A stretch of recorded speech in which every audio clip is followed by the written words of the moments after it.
origin. That guy was a Mormon before Mormons, though. Dude, true. Oh. Yeah. Well, like I know you're trying to score points with Trent. You're trying to score points with Trent. So you're clarifying all this nitpicking little crap. I'm not trying. Like there is no Western culture without the Roman Catholic Church. Such as the dozens of spiritual wives he had. Look at that chick at the bottom right. That's not a blessing. That's like, seriously. You know what I'm saying? Like, that's a duty. Why did I not see that coming? So we love our Catholic brothers, and to be honest with you, these cats, they're cool, man. So this is an analysis, not a debunking or a debate. I was going to say exactly what you just said. This is a logical fallacy. But this is an atheist argument. For example, here's a big difference with Mormonism and Christianity. Maybe if the Catholics hadn't burned the codices, we wouldn't be having this Pints with Aquinas episode, all right?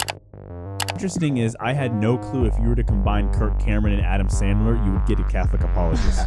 Adam Sandler. Spot on, though. That was probably your best one yet.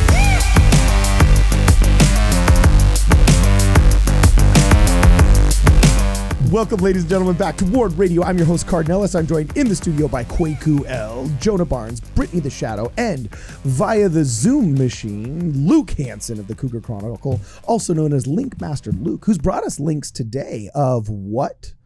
Luke, I believe it was Trent Horn. You've got another... We've got Catholic apologist Trent Horn. Is he another bestie of yours, like Mike Winger, who's totally anti-Mormon and you're going to fanboy a little bit? Or yeah, I'm chasing him. Yeah. Oh, does he have actually got a couple plates spinning all at once? Yeah. Pots on the burner. Or does he actually have? Good arguments? You know. All right. So here's the thing. On this channel, you guys have dealt with anti-Mormons, ex-Mormon people, RFM, Bill Reel, John DeLynn. We've dealt with people who've left Mormonism for biblical Christianity, Lynn Wilder. We've dealt with evangelical pastors like Mike Winger and that youth pastor. I don't know if we've, I forget the Calvinist, Jeff Durbin, James White, but we have yet to do a Catholic apologist. Oh. Here's the thing about Catholic apologists, they seem much better. Yeah, I was about to say we love our At Catholic least Trent brothers Horn and does. sisters.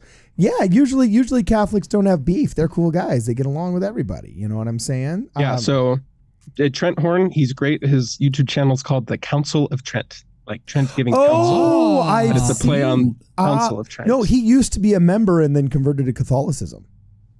If I remember correctly, right? Okay. No, I think he was always Catholic or converted to Catholicism. Interesting. But he has great debunks of Mike Winger. He has debunks of Jeff Durbin, James White. Like, you should check them out. They're great stuff. He has great stuff debunking Sola Scriptura. The guy knows how to argue about abortion. And not chemically castrating minors with sex change surgeries. Like, he's great. His Did you do a better job than the nefarious writer? Oh, jeez. Brutal. We're over that, Kwaku. We're done. Well, there's only 2 clips here that I see. Are these just the 2 clips that we're going to go over? Yeah, so we've just got 2 clips. So, so a short, shall we call this debunk? Maybe not debunking, but a short analysis of one of our Catholic brothers. Oops. A short analysis, shall we say, of one of our Catholic brothers, Trent Horn, right here. Oh, he's on Pints with Aquinas.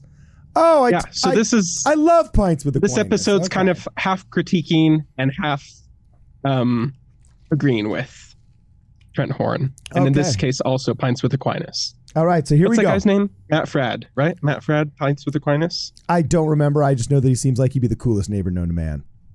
So, all right. Well, besides you, Luke Hansen. So anyway, let's Matt check Fradd it out. would be better.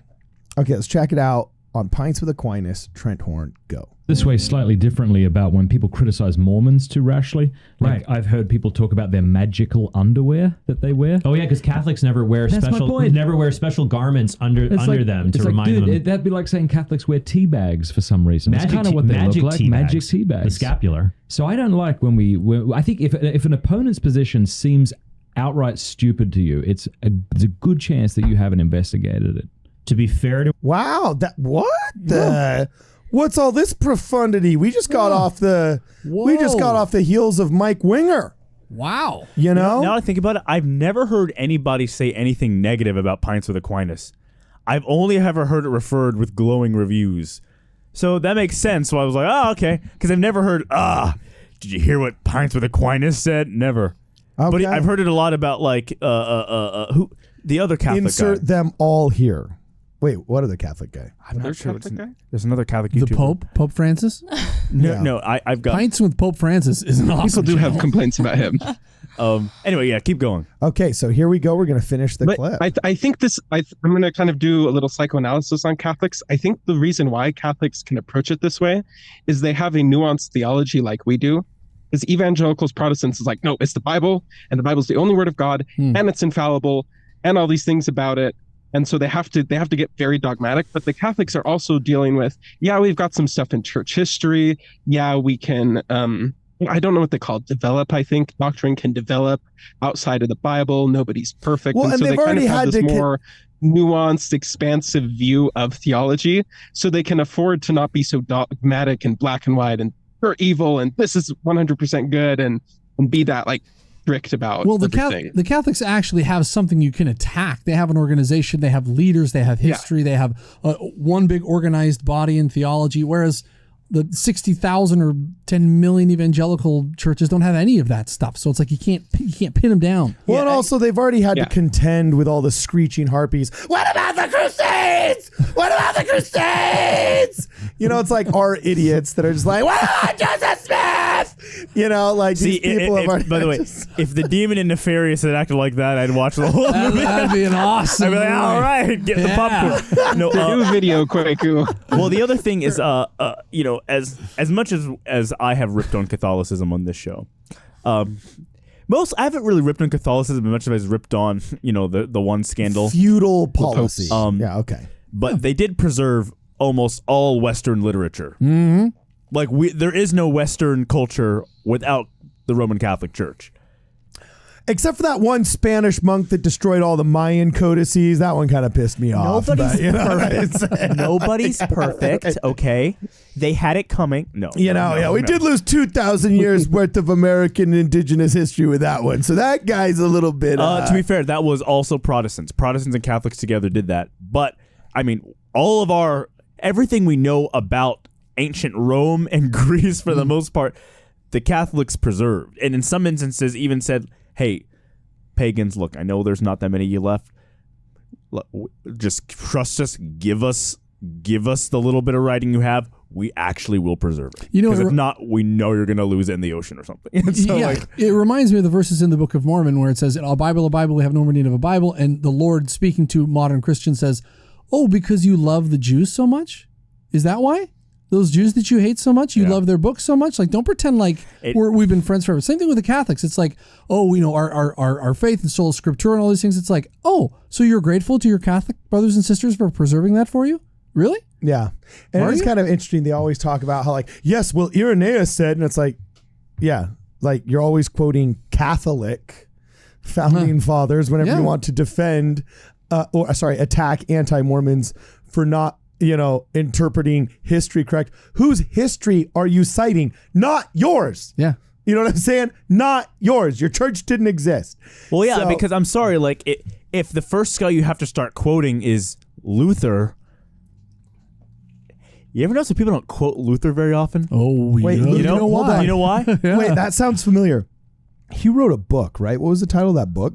Oh, it was called The Jews and Their Lies. On the Jews and their lies. Oh, okay, that guy. yes. But even And outside we're wrong. It's a children's book. Mormons are wrong. But by the way, even outside of that book, I'm going to say it, Martin Luther's writing kind of sucks. Like I'm sorry, on Goodreads, it's got a 2.5 if I were to guess.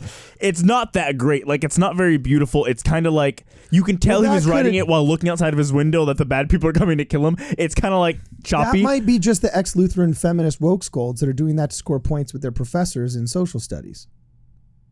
What? Carton has these things ready to go. Giving it bad reviews on Goodreads.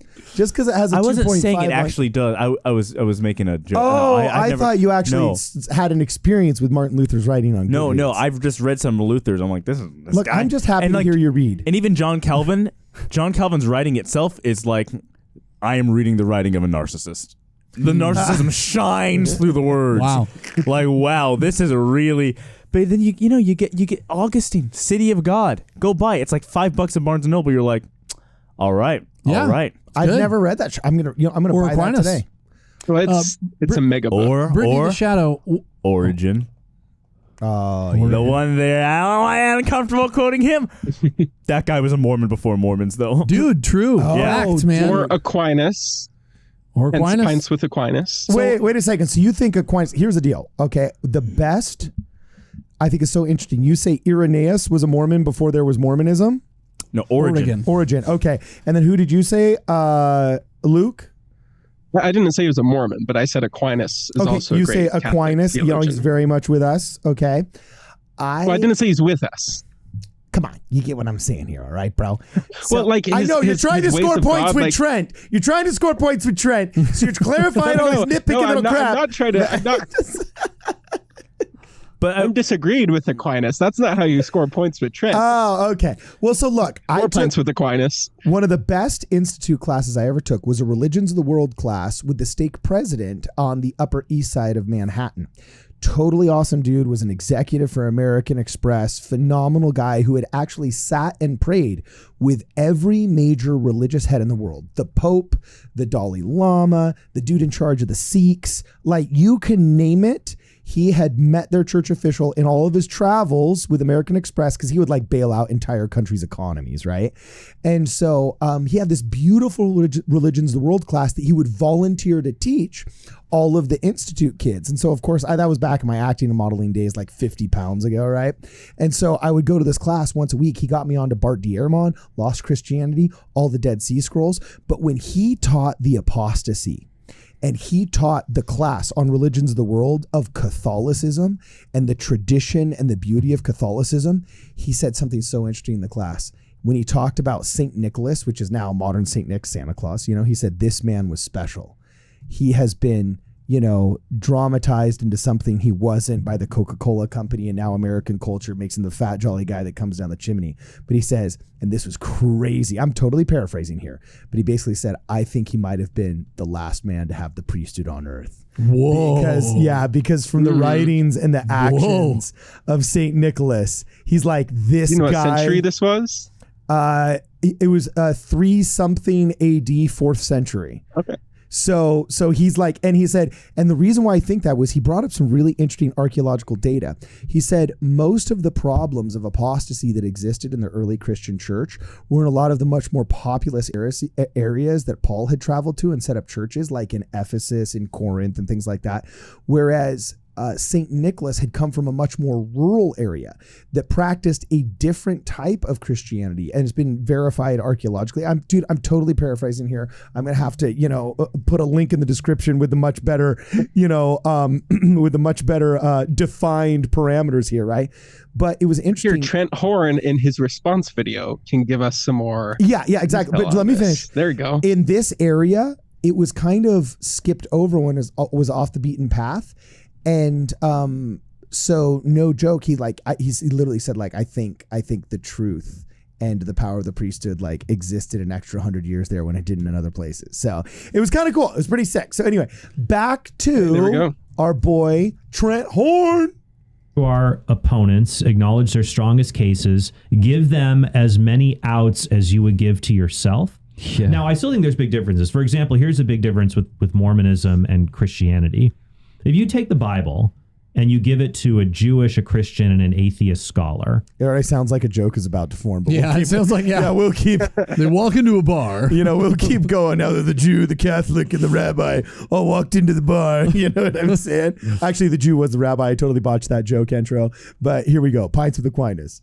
They'll take the New Testament or the Old. They'll be able to tell you the rough area where those events took place. We have enough archaeology that at the very least, the Jew, the Christian, and the atheist can say, these events allegedly took place. The Book of Mormon, it's very difficult. No one has really agreed on the general location where the events in the book take place. This is kind of a little bit of a lame argument because that's a problem. That's a lack of our archaeology, not the validity of the Book of Mormon, because the old world has been archaeologically burnt over. And again, we just said nice things about Catholics, and now I can criticize them. And why can't we find a lot of the archaeology? Why don't we have those codices? Because why don't we have those codices? What did his buddies do? What did they do? Huh? Oh yeah. Let's destroy everything to make sure. Huh? We didn't know that one was coming. I'm glad I mentioned those codices, sir. You know? Sir, we need a testimony of your wife. You're on trial for murdering her.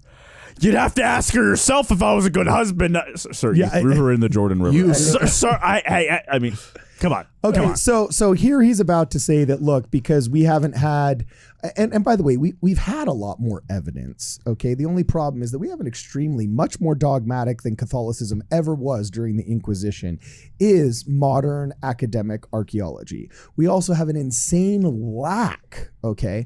We have an insane lack of archaeological inquiry into the New World that we don't have in the Old World. So it's much easier to talk about ancient Jerusalem now that we've dug the 14 layers of the ancient city down to the original bedrock. But we've done that with Guatemala. No. Oh, yeah. That was your joke. Yeah, that was your joke. I mean, the LiDAR stuff, we've got a lot from South America now. But here's the deal.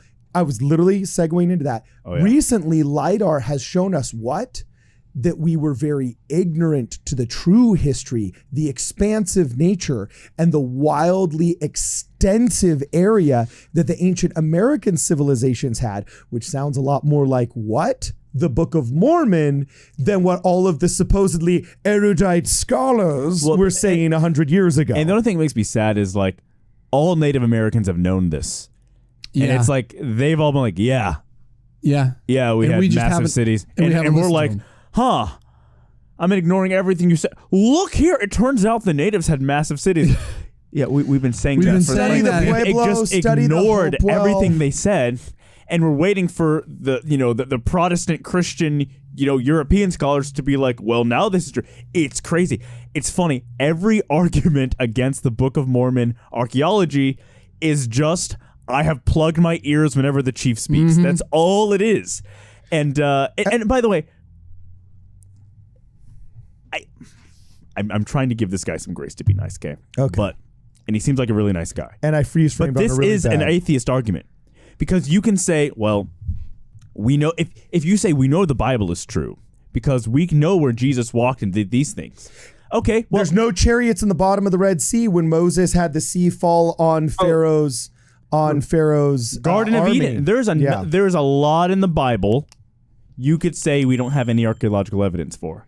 And that's I'm going to juxtapose that. See, what's interesting is when he comes out and he says, well, they've had a little bit of trouble trying to find where the Book of Mormon could have been located. That's not because of a lack of possibilities. It's because there's too many good possibilities. Yeah. There's the narrow neck of land. Yeah, that's true. And I've seen models that are internally coherent based upon Book of Mormon geology that could function in Baja, California. Yep. I've seen models that could function in Mesoamerica. I've seen models that could function in the Great Lakes area. I've seen models that could function around that ancient lake that ended up becoming Mexico City, you right? looked at a lot of models. So I married one. You know what's crazy, Gordon? I was going to say exactly what you just said. Yeah.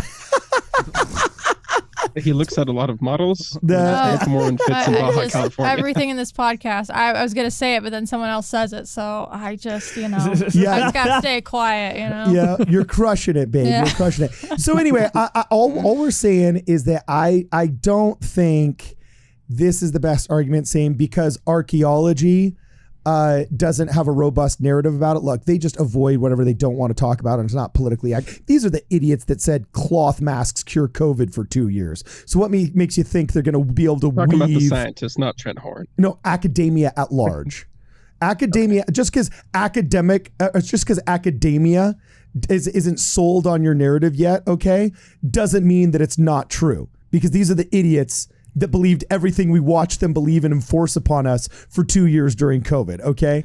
And then second off, just because, we haven't nailed down the location of the Book of Mormon yet isn't because of a lack of good options, but an overabundance thereof. So anyway, well, and there's one more point that doesn't make the Bible and apples to apples with the Book of Mormon, is that the Book of Mormon claims to be part of a lost civilization. Bible, I mean, like Egyptians have lived in Egypt, and like we know where Egypt is, we know where Jerusalem is, because people have been living there and maintaining these scriptural records in the same geography that they were written for all these thousands of years. The Book of Mormon doesn't have that. Well, the other thing you is also you can't make that apples to apples. But when the Book of Mormon does take place in Jerusalem and Arabia, Stick of Joseph will be coming out soon. So that stuff is clear as day. There are a number of evidences that match up and meet the criteria that the Bible does. I mean, you got the brook that Lehi stops by and it's the correct distance away. You got Bountiful, you've got Nephi's bow working out correctly. We've got Nahum. I mean, you have so many different things that Joseph Smith could not have known that match up in Arabia, where we know where to look. Well, another interesting thing is, though, quote to back up, and I got this from Saints Unscripted, one more quote to back up our lack of archaeological findings going on in Mesoamerica. Our alleged lack. Less than 1%, this is a quote, less than 1% of Mesoamerica has been professionally surveyed. This was from 2015 archaeologist William Saturno. He said, of all the Maya sites that we know to exist, we've excavated less than 1% of them. The sites themselves that we've done excavations that was the extra word, is less than 10% of 1%. Wow. So they found 1% of them, and they've excavated 10% of the ones they found. Wow. And so if you go over to Egypt and the pyramids and all that stuff, those are like 100% excavated. One other interesting thing is, though, every time I talk to people who bring the subject up, I ask them what they're looking for. They never have an answer. Good point. Because they're first. If you're gonna want to know where the stuff is in the Book of Mormon up to 3rd Nephi, well, tell me what happened in 3rd Nephi 9. Yeah, because it all sank. So the first half of the Book of Mormon is now underwater by the Book of Mormon's admission. Yeah. Okay, so now we have to go after that. What are you looking for? You're looking for bones and arrows? I mean, there's nothing like that. It's not. And Helaman, I saw 15 flying chariots the size of a football field come down with golden spinners and that's not a thing. It's a good point. What are you looking for? Kurulams and Kumams. Okay. I don't know what that is. Yeah, no, we don't know what that is. I mean, whenever you ask that, what are you looking for? Are you looking for an old temple that says Nephi lived here? Yeah, right. In English? What are you looking for? It's a signpost that says, welcome to Zarahemla. Welcome to Zarahemla. I think that's the standard. Written in Phoenician English. By the way, if we had something that said Zarahemla, you wouldn't know how to decipher it. Yeah, they wouldn't. Yeah, right. They wouldn't believe it anyway. This is now a hand-me-down version of what was Reformed Egyptian with now indigenous influence written on a temple somewhere in South America outside of the 1% of the you have no clue. Oh, and here's one more thing. Here's another thing. So we have the fact that civilization is lost. We have the fact that the archaeology there is behind the archaeology here. Another thing is, assuming Mesoamerica, there's going to be less stuff to find because the ravages of the jungle speed up the degradation process. So even if you're a Mesoamerica. That's what you are? Mesoamerica? I mean that way. Yeah. But I don't want to get the Heartlanders mad. It's possible that it was Heartland. Yeah, forget the Heartlanders guy. You know where it was? And the other thing is Pennsylvania. The archaeology. No, So we've touched on that, but then the other thing is the amount of people who knew the information about where to find this stuff. Well, we killed 200 million of them. So I mean, 90% of the continent was dead. Yeah, it's true. Yeah. All right. Well, let's do. And someone burned the codices. Yeah, somebody burned the did codices. that? You know what? Who Maybe was if that? the Catholics hadn't burned the codices, we wouldn't be having this Pints with Aquinas episode. All right. No, I'm just kidding. So we love our Catholic brothers, and to be honest with you, these cats, they're cool, man. So this is an analysis, not a debunking or a debate. We're just analyzing what he has to say. We love everything that we've heard so far, except for a couple of screws that need some tightening. But let's keep going and let him finish. Yeah, and like if he does a response, let's see what he says. Okay, so here we go. Really agreed on the general location where the events in the book take place. Some have said it's in a small, narrow bit of land in Central America. We basically Others stretch covered it to North and South America. Yeah. Some people put it in the American heartlands or the Great Lakes. Mm-hmm. That'd be like saying, well, Jesus might have died in Jerusalem, or he might have died in New Delhi, India. We're not entirely. No, Cardin, you're right. It's because there's so many places it could have happened because it fits so well with so many places. And the city so name lost civilization. lack of archaeological excavations and degradation of what archaeology would even be able to find. Yeah, and I got to tell you. And what are you looking for, like Kwaku pointed out? And I got to tell you, I mean, before you get a little too high and mighty, and these guys, I like that they have steelman arguments, and I like that, you know, they seem to be open to inquiry, so I don't sense the same level of arrogance and flippancy that we've gotten from these other Mike Wingers and the Lynn Wilders and so on and so forth that we've debunked, like Allie Beth Stuckey. I do have to say, though, that like when you say, oh, that's like saying Jerusalem was here. Well, no. Because Jerusalem, the homeland of the Jews, and the specific cities mentioned in the Bible were never declared to have been lost. The Bible was not a record of that civilization. And the geography can be found internally coherent within the book itself, which makes us know that the geography and the unique locations of all the places are actually internally coherent. Therefore, kind of like doing reverse puzzle piece fitting, you can know that, okay, if this is a 3 days journey from this city and this is a 3 days journey from this city, that, oh, okay, it can't be here, it could be here. There are really good candidates for where this could be. And if more than 0.1% of the place was actually archaeologically investigated, we would know so much more. And by the way, while everybody else in the 19th century was thinking that Indians and especially North American indigenous people were less than human, able to be driven from their homes, treated as property or the slaughter of cattle. Here's members of our church saying, no, these could be the remnants of a great and beautiful civilization. Be nice to these people. Send them missionaries. Adopt their children if they're going to kill them. You know what I'm saying? Like we're in a much better position when it comes to how we treat the natives, the natives of the North American historically, continent. yeah, we are. Then people in the San Fernando Mission, just 12 miles from my house. No, Cardin. So yeah, they're all damned because they were pagan, and Jesus decided, I don't care about that hemisphere. And the fact that you think that they could have been chosen means you're damned too. Wow, dude, brutal. I don't think that's what they're saying here. Dude, you're These so guys are Christian. nice. Well, it's not what they're saying here, No, but let's be honest. Would say That's such a beautiful Christian message, Quinn. Okay, so here's the second clip. Well, they're not evangelical. They do have purgatory, but still, I mean. All right, so that's Trent on Book of Mormon geography. We gave him a lot of reasons why it's not an apples to apples. So then he has made another video recently. That one was from a while ago. This one was pretty recent, and what sparked my interest in bringing these clips up.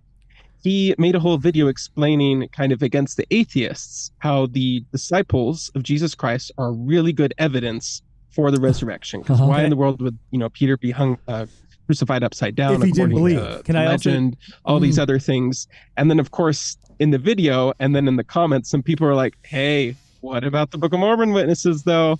Like, what's going on here?" So he's going to provide a little bit of an answer to that in this video. And what's interesting is I had no clue if you were to combine Kirk Cameron and Adam Sandler, you would get a Catholic apologist. I don't know why it took so long for the Kwaku to make that this person looks like this person. He looks like comment. Kirk but Cameron that and Adam one's Sandler. spot on, though. That was probably your yeah. best one yet. Now all I can see is Kirk Cameron. I see Adam Sandler. I see Adam Waterboy. That's so funny. That is funny. That is hilarious. Spot on. Hey, and he's kind of yoked. You know who yoked? I meant yoked. You know who I see a little bit of in his face, especially the way he's putting his arms like that. Please Yourself. tell me you see this. No, not myself. Huh. Shia LaBeouf. Do you see a little bit of Shia A LaBeouf little right bit, there? Yeah. Yeah, there's some Shia Shia LaBeouf's a LaBeouf. devout Catholic now too, right? Yeah. Mhm. Oh, well, Padre Pio. Padre Pio. Yeah. You know, his name means Shia the Buff. I thought he had a real thing. So we got, what did you say, Kwaku? Adam Sandler, who, and Shia LaBeouf? Adam Sandler in like Click and Kirk Cameron put Do you know together. who Kirk Cameron is, Garden? Yeah, Kirk Cameron, who's a Christian actor, right? Yeah. Yeah. Okay, he did. So a Protestant Left and a Behind. Jewish guy combined together create a Catholic.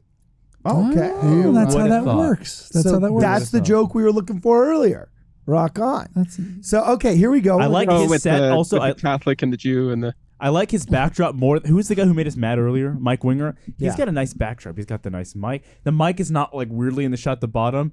Good lighting, the little plant. It's like I feel like I could go. It's like a little bishop's office. Ah, yeah, comfortable. You go to confession with Trent Horn.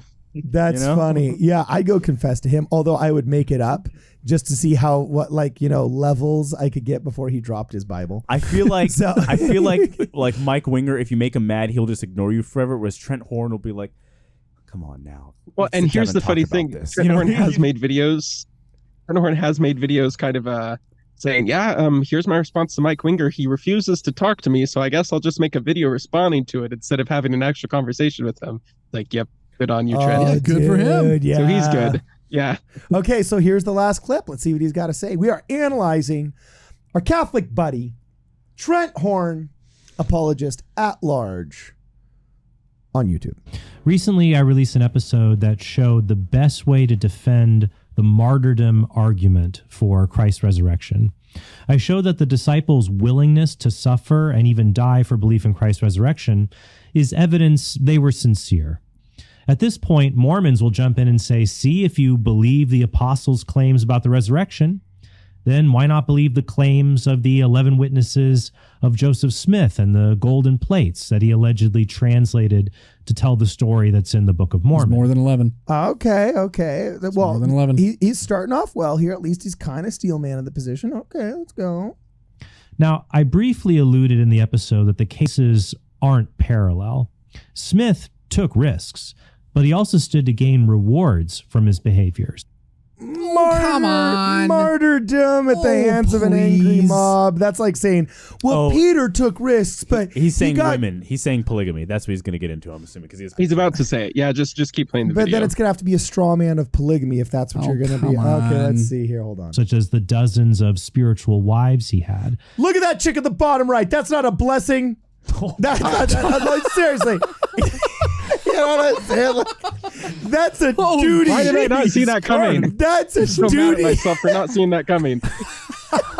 That's a duty. Okay, she didn't. They don't have filters back then. It's not good lighting. That photo was 50 You know what years. also? Come on. It also, can I say, it's also the best argument I've ever. Also, because let's be honest, it cuts away all the academic stuff. Trent, would you have wanted to marry her? Like, it is the most shaming, but it makes the guy go, that's really... Well, it's true. He didn't marry like 60-year-old. They're all like, oh, it's all about the women. It's like, really? Really? The 65-year-old he got sealed to? That was really... Trent, if this is your first time at Ward Radio, welcome. This is Midnight Mormons. Oh my gosh. Okay, so let's let him finish saying what he's We got don't to do say your here. type of apologetics necessary. Okay, so here we go. Some of whom were only 14 years old, or the power he attained as a Mormon leader. Stop right there. Okay. One of whom, not some of whom, one of whom. And I think there's debate between 14 and 15 years old, right? And some of them were 64 years old. And and it was so he's we never leaning saw into the again. misrepresentation a But little hold bit. on. The other thing we have to boy. do, though, is this wasn't a marriage in the colloquial sexual context that everybody nowadays automatically associates with it. Because we have diluted Christian marriage out of the religious realm that it was originally intended for in Scripture into the secular realm where it's basically an excuse to have legitimized social sex with your girlfriend. The sealings done back then were an obvious attempt at this new budding theology that Joseph Smith had been revealed by God, okay, to unite the entire human family. You could be sealed, yes, as a man to a woman in a plural marriage, but you could be sealed as a man to another man, as a brother. You could be adopted into another family. You could be sealed as a servant.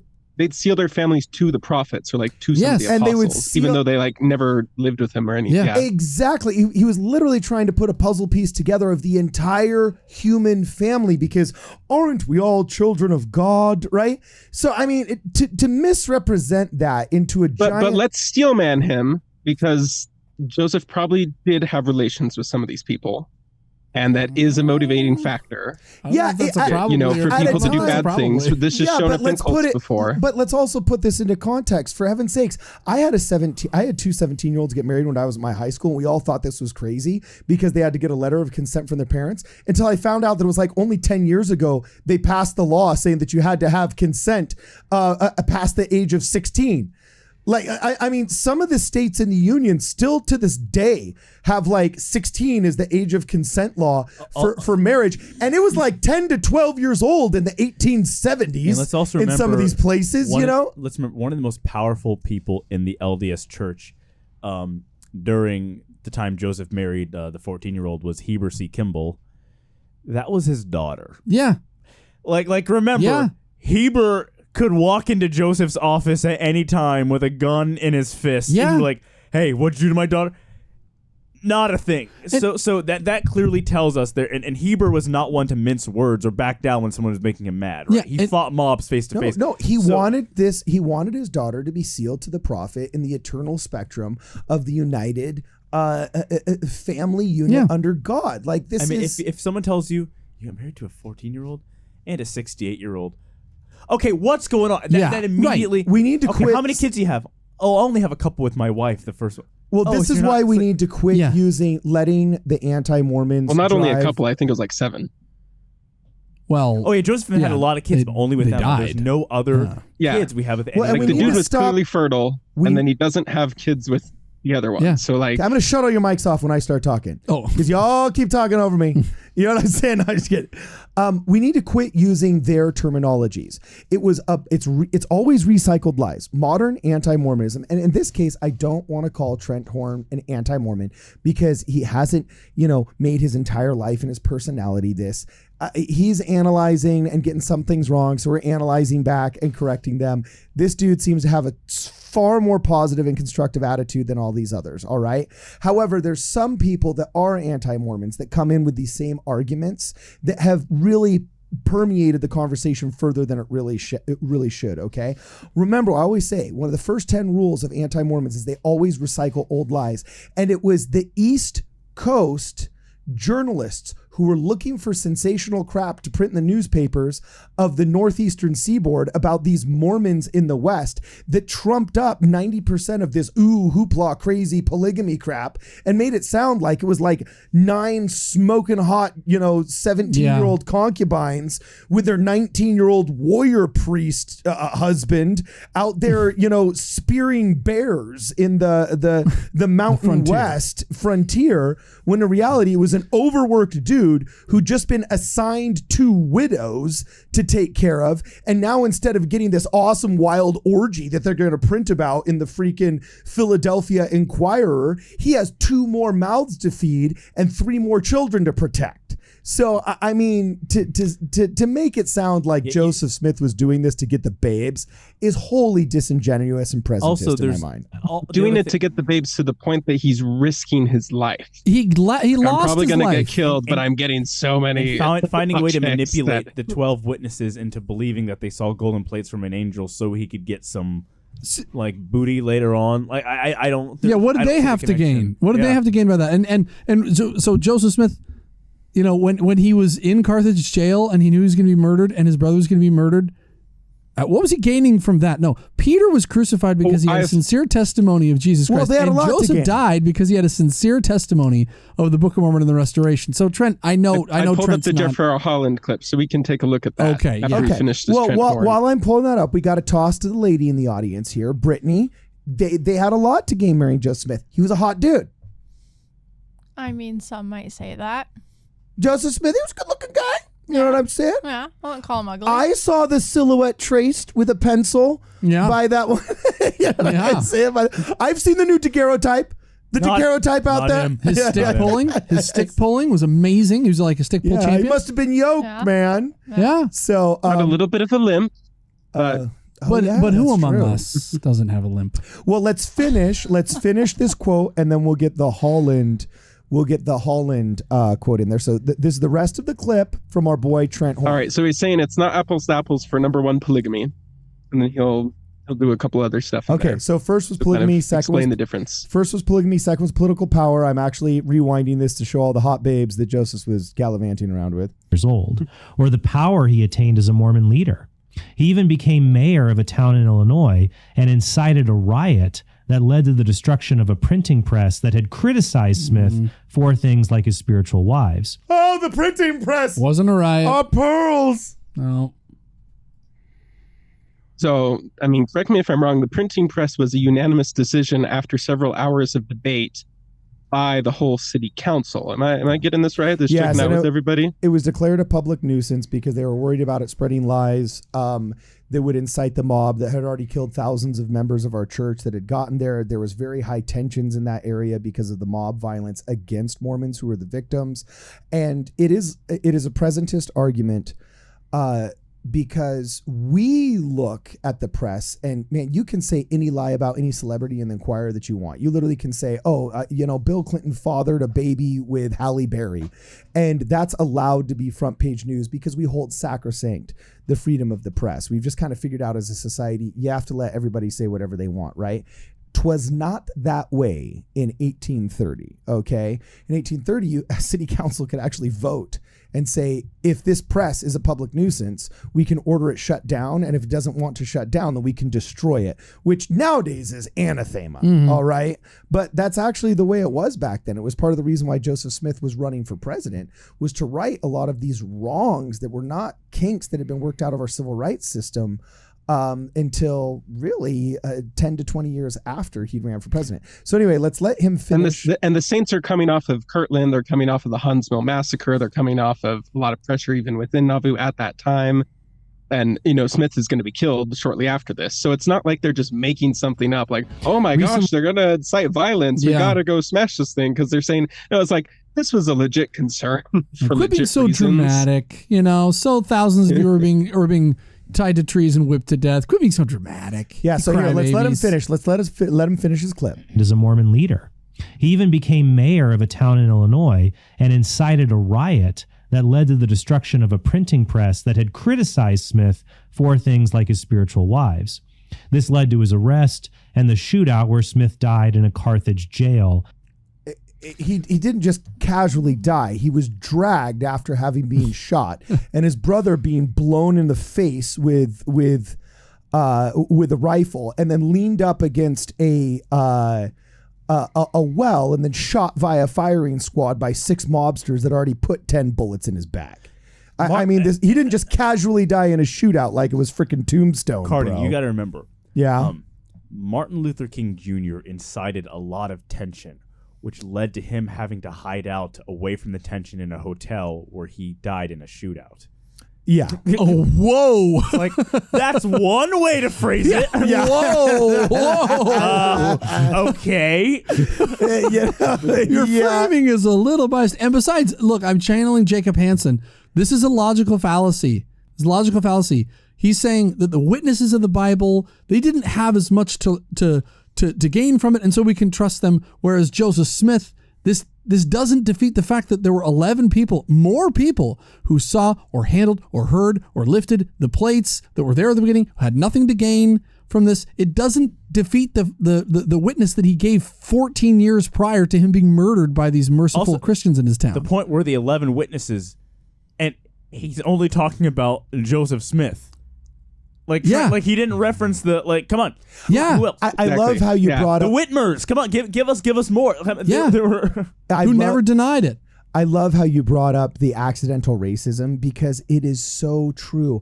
All the time I have these atheists. I had one of Sam Harris's friends who now probably, I don't know if you would still associate with Sam Harris because he's had such a precipitous fall from academic and intellectual grace. Oh, what a shame. As he's butted heads with Jordan Peterson and been outclassed. But anyway, back when Sam Harris was and Trent Horn just did a big thing on Sam Harris as well. So back when Sam Harris was still considered intelligent and not just smug, I thought it was really interesting because one of his bestie podcasters was talking with me, and they're always like, well, did you know that he actually was involved in court cases for fraud? And I was like, and he's like, bro, I literally told him, I said, so you're saying that what the U.S. government said about Joseph Smith, which is actually, you're incorrectly represented it, but what if I were to say you shouldn't believe in Martin Luther King because of what the FBI said about him and the letters that they left Martin Luther King? Remember the letters that the FBI left Martin Luther King saying you're better off, self-terminating, we've got the tapes on you, all of that horrendously stressful surveillance that was done extrajudicially on him.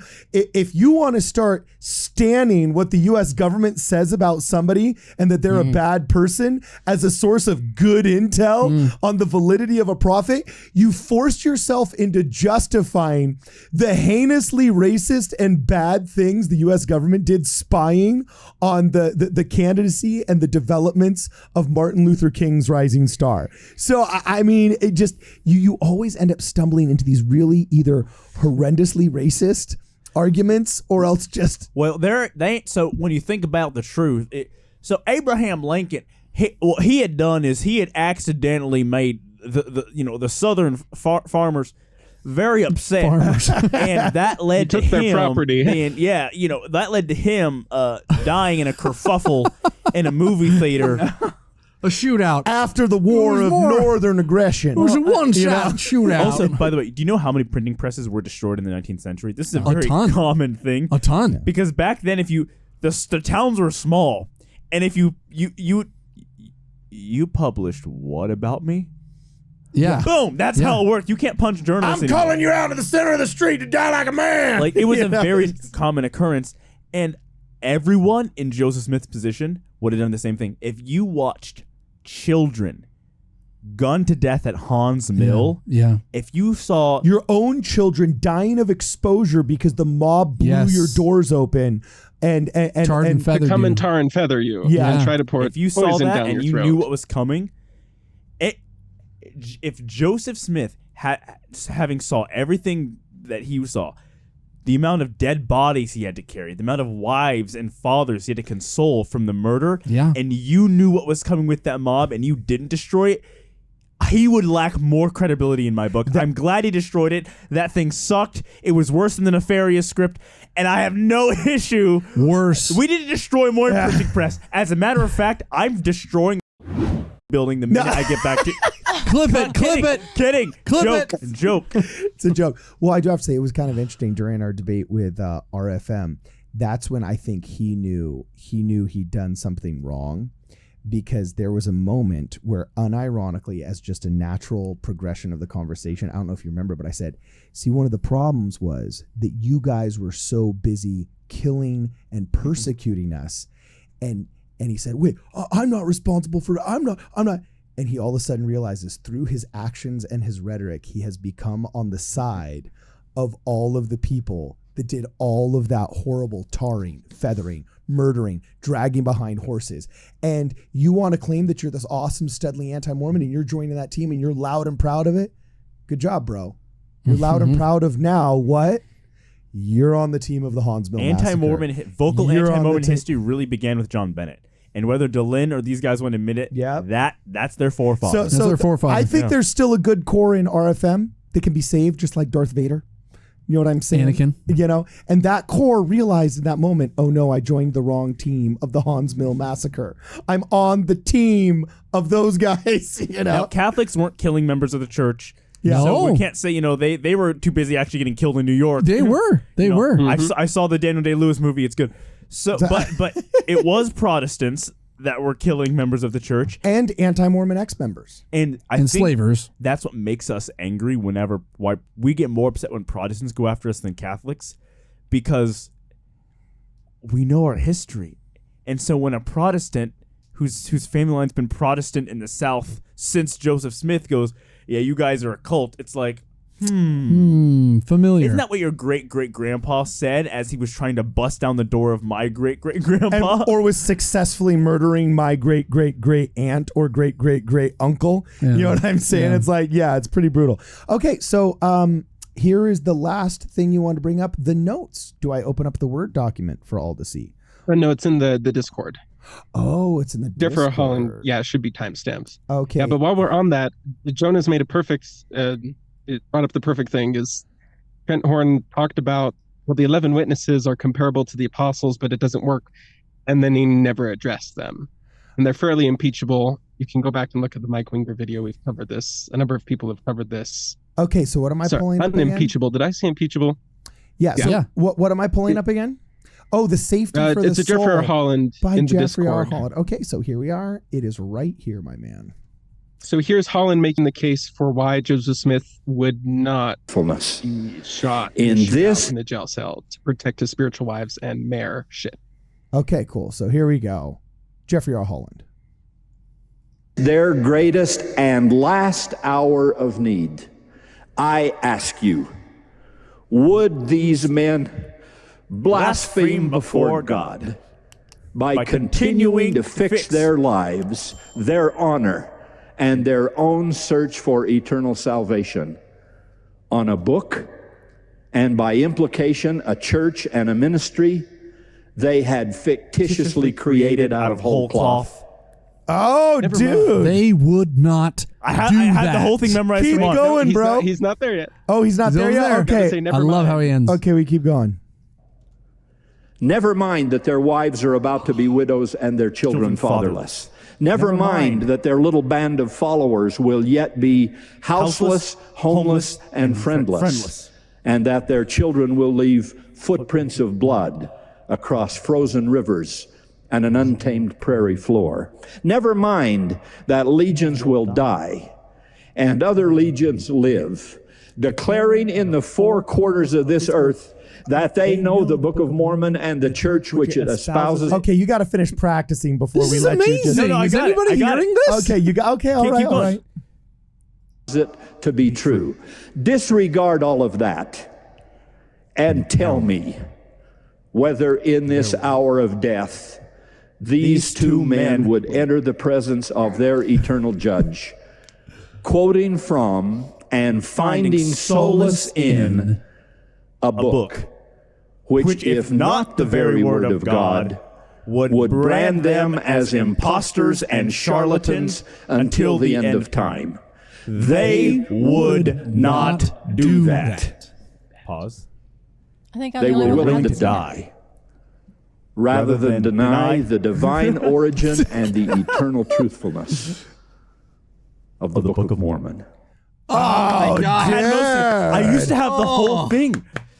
Wow. Hey, that's got to be better than... Wow. What's the cringy one? I shouldn't say cringy, but what's the scripture that they always made us memorize on the mission? Behold, the field is all white and ready to harvest. Lo, he who thrusteth in the sickle with all his might layeth up in store. DNC4.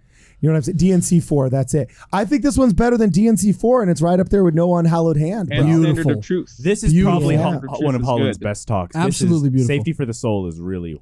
All right. Okay, so So Luke. Hiram Smith, because this is what we're forgetting. Hiram Smith went with Joseph. He doesn't have the wife benefit. He doesn't have the marriage benefit. He lived with Joseph Smith his whole life. So, you kind of think that he'd be able to figure out deception or not from his brother, younger. Yeah. And he goes with him, as Joseph Smith said, as a lamb to the slaughter. Jeffrey Holland mentions it earlier in the talk. He reads about redeeming people, redeeming the Gentiles, praying for grace for them from the Book of Mormon before he leaves and turns the page down. And that's the book Jeffrey R. Holland has in it. Wow. As they know the mob is going to come and kill him. Like Joseph Smith has said, I go as a lamb to the slaughter. I'm calm as a summer's morning. They're reading from the Book of Mormon hours before. We could do a whole disregard the 11 witnesses, disregard all the other ones, that disregard the fact that he didn't have the spiritual wife thing until a decade after. And you're still left with the facts that he's reading out of a book for comfort right before he gets killed, and he knows it's going to happen. Oh, but he had so much to gain. And his brother, who he clearly loved. How in the world does this make sense if it's something he made up when he was 24 years old? Amen. I think, honestly, what shows Joseph Smith was an inspired leader of God is the fact that he had all that power. It did not pull a Napoleon and ruthlessly go after the mobs. Because very well could have If anybody could have. He could have. We are not going on defensive. We're going on offensive. He could have. He had the anger of well-trained and well-armed men. He had Orrin Porter Rockwell. He had Orrin Porter Rockwell. At any moment, like, Joseph, can I please kill these people? He said no. People today, men today are not a quarter of the man that Joseph Smith was. Not even close. And I don't think Trent's coming from a bad place here, but when you put yourself in the position of Joseph, you cannot come out and I would be like, man, nah, I'm killing these people. Yeah. He's his firstborn baby choking to death on smoke because of the mobs. He had grudges none of us could understand, and he did not choose to exercise his power and take them out. That shows Christ-like restraint. By the way, that shows grace better than any sermon or book written about grace in the last ever since Christ. That is an amount of grace I cannot even muster. Preach it.